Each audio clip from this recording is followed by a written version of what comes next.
Hello बच्चों, आज मैं लेकर आया हूँ अकबर और बीरबल की एक और रोमांचक कहानी जिसका नाम है पेड़ की गवाही। पेड़ की गवाही। रोशन जीवन के अंतिम पड़ाव में था, इसलिए वह तीर्थ यात्रा पर जाना चाहता था। उसने अपने जीवन भर की कमाई एक जगह एकत्रित कर रखी थी।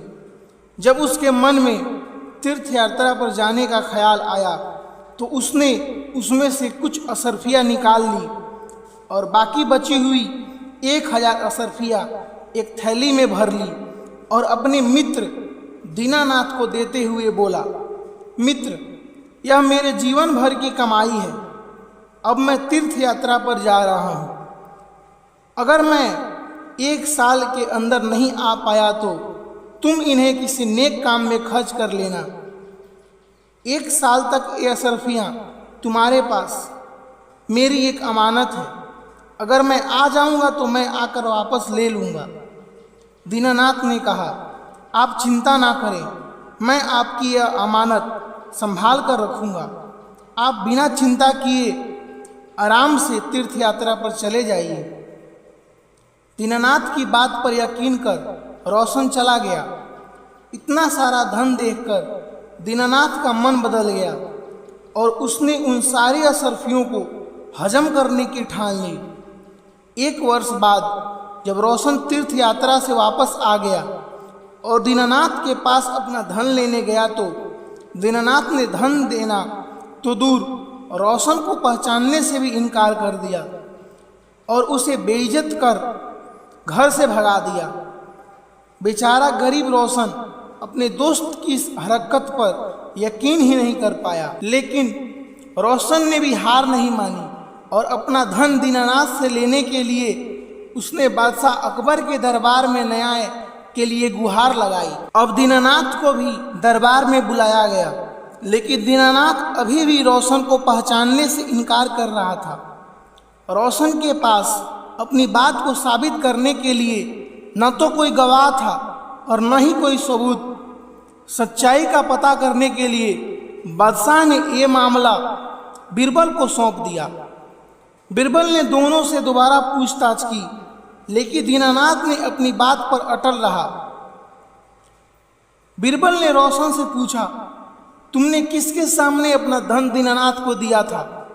हुजूर, बस एक आम के पेड़ के नीचे मैंने धन दिया था और कोई गवाह नहीं था। इसका मतलब तुम्हारा गवाह आम का पेड़ है। जाओ तो उस आम के पेड़ से कहो कि वो तुम्हारे पक्ष में गवाही दे। अगर वो ना माने तो उसकी मिन्नतें करना, लेकिन पेड़ की गवाही के लिए लेकर आना, तभी तुम्हारा धन तुम्हें वापस मिल सकता है। बेचारा रोशन बड़बड़ाता हुआ चला गया। पेड़ भी भला गवाही दे सकता है। दीनानाथ और बीरबल महल में ही रोशन का इंतजार करने लगे।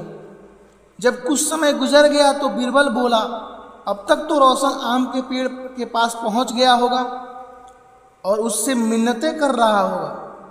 तभी दीनानाथ बोला, रोशन तो वृद्ध आदमी है, वो इतनी जल्दी वहां तक नहीं पहुंच सकता। अभी तो उसे काफ़ी समय लग जाएगा क्योंकि वहां का रास्ता भी साफ नहीं है। बीरबल शांत होकर रोशन का इंतजार करने लगे। बहुत देर बाद रोशन महल में आया और बोला, महाराज, मैंने पेड़ से बहुत मिन्नतें की, लेकिन वह वहीं का वहीं खड़ा रहा। अब आप ही बता दीजिए मैं क्या करूं? बीरबल ने रोशन को आश्वासन देते हुए कहा, तुम चिंता मत करो, पेड़ तुम्हारे पक्ष में गवाही देकर चला गया है। दीनानाथ ने आश्चर्यचकित होकर पूछा, पेड़ कब आया? मैं तो कब से यहीं बैठा हुआ हूँ। बीरबल बोले, दीनानाथ, जब मैंने तुमसे पूछा था कि रोशन उस पेड़ के पास पहुँच गया होगा तो तुमने तुरंत इनकार कर दिया। इसका मतलब कि तुम उस जगह के बारे में अच्छी तरह जानते थे, लेकिन तुम झूठ बोल रहे थे। अब तुम सीधे साधे असरफियों के बारे में बताते हो या मैं अपने तरीके से पूछूं?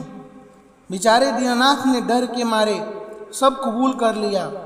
उसने रोशन से माफ़ी मांगकर उसका सारा धन वापस कर दिया।